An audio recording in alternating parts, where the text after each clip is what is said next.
आप सभी एक ऐसे ऐतिहासिक अवसर पर आमंत्रित किए गए हैं जब देश के यशस्वी प्रधानमंत्री श्री नरेंद्र मोदी जी के नेतृत्व में 11 वर्ष की अद्भुत यात्रा का उत्सव मनाया जा रहा है। मित्रों, कई मैं देख रहा हूं कि सीनियर पत्रकार भी हमारे सामने बैठे हैं जो उन्होंने लंबे समय से पत्रकारिता की है, और वो इसलिए कहना चाहता हूं कि उन्होंने सभी दौर देखे हैं, इसलिए उनका अनुभव और उनके विचार स्वयं अपने आप में समाहित हैं। क्योंकि मैं इतना कहूंगा कि 11 वर्ष भारत के लिए परिवर्तन, प्रगति और गौरव के वर्ष हैं। आज हम गर्व के साथ कह सकते हैं कि भारत यशस्वी प्रधानमंत्री नरेंद्र मोदी जी की दूरदर्शी नेतृत्व में न केवल एक उभरती हुई शक्ति बन रहा है, बल्कि हमारा देश दुनिया की तीसरी बड़ी अर्थव्यवस्था की राह पर तेजी से अग्रसर हो रहा है। और ये मैं इसलिए कहना चाहता हूं कि अगर 2014 की तरफ मुड़कर के देखेंगे तो हम अर्थव्यवस्था में 11वें पायदान पर थे, हम उससे 5वें पायदान पर आए और आज हम चौथे पायदान के अंदर हैं। इसलिए 2014 को और देखते हुए तो हमें एक समय याद आता है जब भारत चुनौतियों से जूझ रहा था, लेकिन पथ प्रदर्शक श्री नरेंद्र मोदी जी ने अपने मजबूत संकल्प, अदम्य इच्छा शक्ति, जन केंद्रित दृष्टिकोण के साथ भारत की तकदीर और तस्वीर बदल दी। उन्होंने न केवल भारत को एक नई दिशा दी, बल्कि इसे वैश्विक मंच पर एक सम्मानजनक और शक्तिशाली पहचान भी दिलाने का काम किया है। आज भारत की आवाज विश्व मंच पर न केवल आदर से सुनी जाती है, बल्कि उसका सम्मान भी किया जाता है। पिछले 11 वर्षों में यशस्वी प्रधानमंत्री नरेंद्र मोदी जी के कार्यकाल में जो जनहितैषी कार्य हुए हैं, उनका पूरा वर्णन प्रेस वार्ता में दिया नहीं जा सकता। फिर भी आपके समक्ष कुछ प्रमुख विवरण रखना चाहूंगा। प्रधानमंत्री नरेंद्र मोदी जी ने राष्ट्र के समावेशी विकास पर विशेष जोर दिया। इसलिए उन्होंने ज्ञान यानी गरीब, युवा, अन्नदाता, नारी शक्ति पर ध्यान केंद्रित किया। कमजोर वर्ग के सशक्तिकरण के लिए जो कार्य किए, उनमें पीएम गरीब अन्न कल्याण अन्न योजना के तहत 81 करोड़ लोगों को मुफ्त अनाज वितरित करने का काम किया। 15 करोड़ से अधिक घरों में नल से जल कनेक्शन प्रदान किए गए। प्रधानमंत्री आवास योजना के तहत 4 करोड़ से ज्यादा घरों का निर्माण कराया गया। माता बहनों के लिए यशस्वी प्रधानमंत्री नरेंद्र मोदी जी ने 12 करोड़ शौचालयों का निर्माण कराकर उन्हें सम्मान से जीवन जीने का हक प्रदान करने का काम किया। राष्ट्रीय पिछड़ा वर्ग आयोग को संवैधानिक दर्जा प्रदान किया गया। यह पहली बार है कि केंद्र सरकार में 60% मंत्री SC, ST और OBC वर्ग से आते हैं। 10 करोड़ से ज्यादा महिलाएं स्वयं सहायता समूह से जुड़ी हैं और 3 करोड़ महिलाओं को लखपति दीदी बनाने का संकल्प लिया गया है। आप अगर कहेंगे किसान के लिए वर्ष 2013-14 में तुलना में वर्ष 2025-26 में कृषि बजट में 5 गुना वृद्धि की गई है। प्रधानमंत्री किसान सम्मान निधि के लाभार्थियों को 3,70,000 करोड़ रुपए वितरित किए गए हैं। करीब 25 करोड़ मृदा स्वास्थ्य कार्ड वितरित किए गए हैं। 2021 से 26 के लिए पीएम कृषि सिंचाई योजना के लिए 93,000 करोड़ रुपए आवंटित किए गए हैं। इसी तरह महिलाओं के लिए 4 करोड़ 20 लाख सुकन्या समृद्धि खाते खोले गए। पीएम मातृ वंदना योजना के तहत लगभग 4 करोड़ गर्भवती महिलाओं और स्तनपान कराने वाली माताओं को 18,000 करोड़ से अधिक की राशि वितरित की गई। सवेतन मातृत्व अवकाश 12 सप्ताह से बढ़ाकर के 26 सप्ताह किया गया। उज्ज्वला योजना के माध्यम से 10 करोड़ 33 लाख से धुआं मुक्त रसोई बनाई गई। लगभग 2 करोड़ 75 लाख पीएम आवास ग्रामीण लाभार्थियों को 73% महिलाएं उसमें आई हैं। 3 दशक से अधिक समय बाद राष्ट्रीय शिक्षा नीति लागू की गई। ये युवाओं के लिए बता रहा हूं। 2014 से पहले देश में केवल 13 आईआईएम थे, अब 21 आईआईएम हो चुके हैं। 1,60,000 से अधिक मान्यता प्राप्त स्टार्टअप 17,06,000 से अधिक नौकरियां प्रदान कर रहे हैं। वर्ष 2014 से पहले देश में केवल 16 आईआईटी थे, अब देश में यह संख्या 26 हो गई। अब इनमें 6,500 सीटें और जोड़ी जा रही हैं। मेडिकल कॉलेज की संख्या 2045 तक पहुंच गई, जिनमें 780 एलोपैथी, 323 डेंटल, 942 आयुष संस्थान शामिल हैं। 500 से अधिक नए विश्वविद्यालय स्थापित किए गए हैं। देश की जनता को बेहतर स्वास्थ्य सुविधा देने के लिए 2014 से पहले देश में एम्स की संख्या 7 थी, जो आज 3 गुना बढ़कर के 23 हो गई है। 2014 से अब तक एमबीबीएस सीटें बढ़कर 1,18,000 हुई हैं। 74,000 पीजी सीटें जुड़ी हैं। ये चिकित्सा शिक्षा क्षेत्र में ऐतिहासिक वृद्धि है। 220 करोड़ से अधिक कोविड वैक्सीन डोज दिए गए। हम सबका को इस बात का गर्व है कि उरी हो या पुलवामा हो, आतंकवादी हमले के बाद मोदी सरकार की दृढ़ इच्छा शक्ति के साथ दुश्मनों को आतंकी ठिकानों को तबाह किया गया।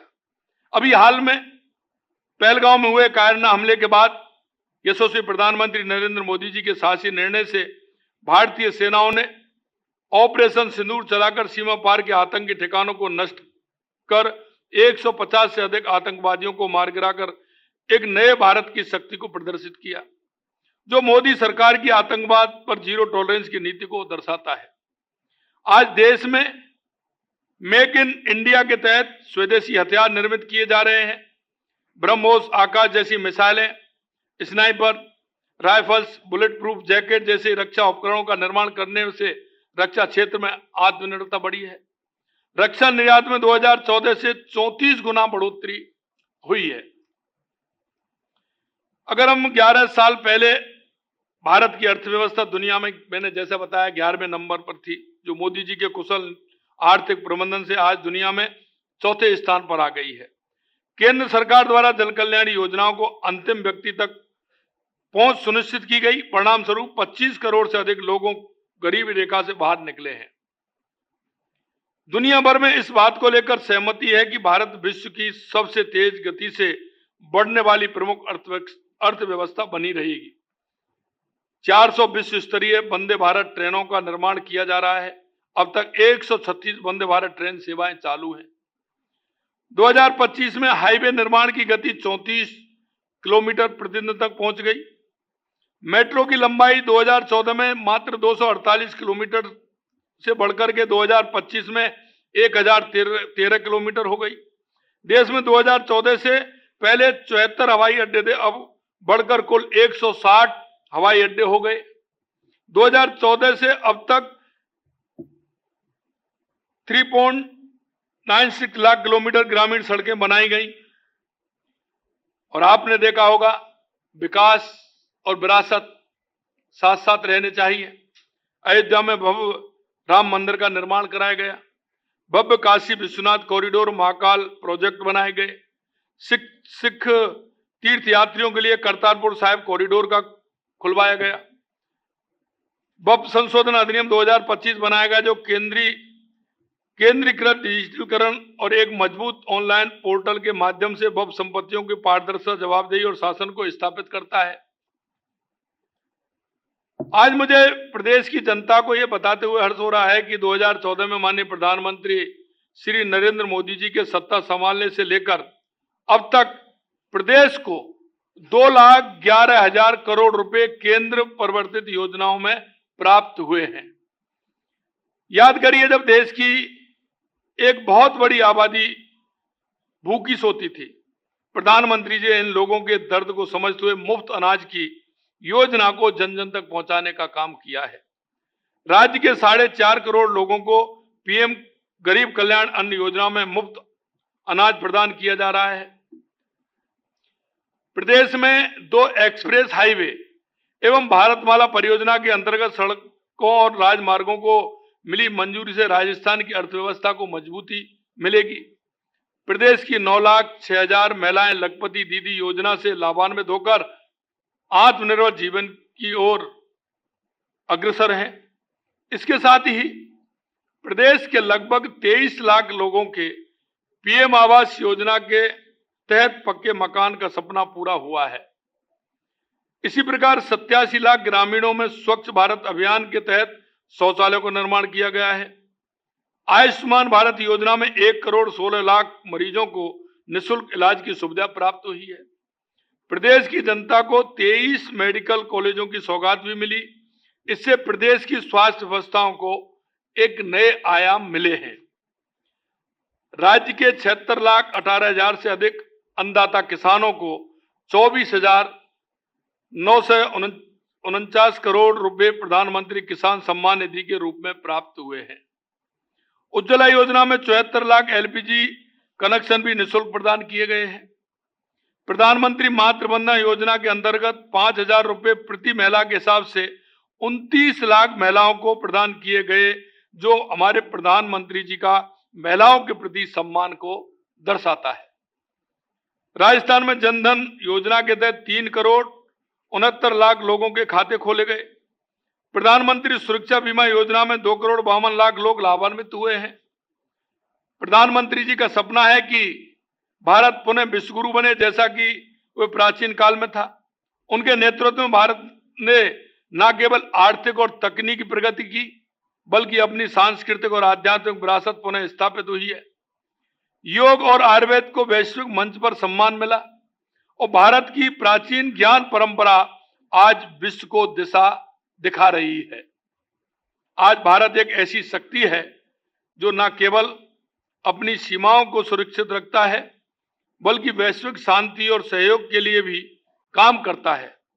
आत्मनिर्भर भारत का उनका नारा केवल एक नारा नहीं, बल्कि भारत के हर नागरिक के लिए एक प्रेरणा है। आज हम सब मिलकर माननीय प्रधानमंत्री श्री नरेंद्र मोदी जी का हृदय से आभार व्यक्त करते हैं, जिन्होंने भारत को एक नई ऊंचाइयों पर पहुंचाया। लेकिन यह यात्रा यहीं समाप्त नहीं होती है। हम उनके नेतृत्व में और अधिक मेहनत करनी है, ताकि भारत 2047 तक एक विकसित और समृद्ध शक्तिशाली राष्ट्र बने। आप सभी का बड़ी संख्या में यहां आने पर बहुत बहुत धन्यवाद।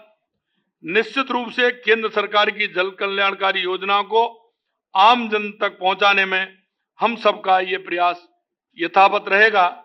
और आपके माध्यम से मैं इतना भी कहना चाहता हूं मित्रों, लगातार मीडिया का जो सहयोग मिल रहा है, क्योंकि देश की बदलती हुई स्थिति 2011 के बाद आम जन को यह परिवर्तन महसूस होने लगा है। और मैं इसके लिए आप सभी को भी धन्यवाद देना चाहता हूं कि आप भी उसके माध्यम बने हैं। आप भी उन जन कल्याणकारी योजनाओं को, देश में जो दुनिया में भारत का जो सम्मान बढ़ा है उसके लिए, अर्थव्यवस्था में जो मजबूत हुए उसके लिए आपका भी उसमें बहुत बड़ा योगदान है। इसके लिए भी मैं आपको भी बहुत बहुत धन्यवाद देता हूं, साधुवाद देता हूं, क्योंकि अगर हमारा राष्ट्र मजबूत होगा तो हम सभी मजबूत होंगे।